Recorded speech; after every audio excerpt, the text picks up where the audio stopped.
Today's reading is Acts 2, 1 through 21, in which we hear the story of Pentecost, the coming of the Holy Spirit.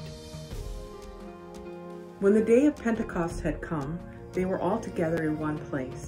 And suddenly from heaven there came a sound like the rush of a violent wind, and it filled the entire house where they were sitting.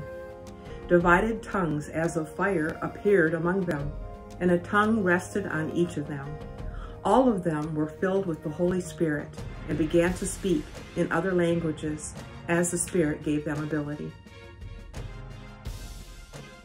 And at this sound, the crowd gathered and was bewildered, because each one heard them speaking in the native language of each.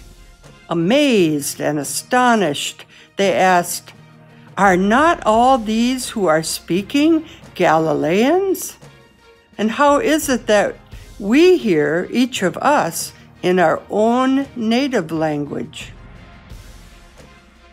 Parthians, Medes, Elamites, and the residents of Mesopotamia, Judea, and Cappadocia, Pontus and Asia, Phrygia and Pamphylia, Egypt, and the parts of Libya belonging to Cyrene, and the visitors from Rome, both Jews and proselytes, Cretans and Arabs. In our own languages we hear them speaking about God's deeds of power.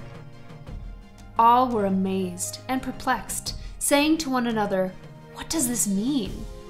But others sneered and said, "They are filled with new wine." But Peter, standing with the 11, raised his voice and addressed them. "People of Judea and all who live in Jerusalem, let this be known to you, and listen to what I say. Indeed, these are not drunk, as you would suppose, for it is only 9 o'clock in the morning. No, this is what was spoken through the prophet Joel.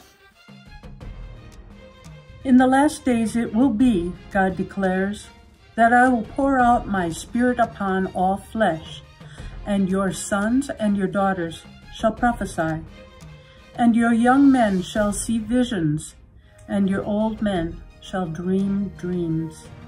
Even upon my slaves, both men and women, in those days I will pour out my Spirit, and they shall prophesy.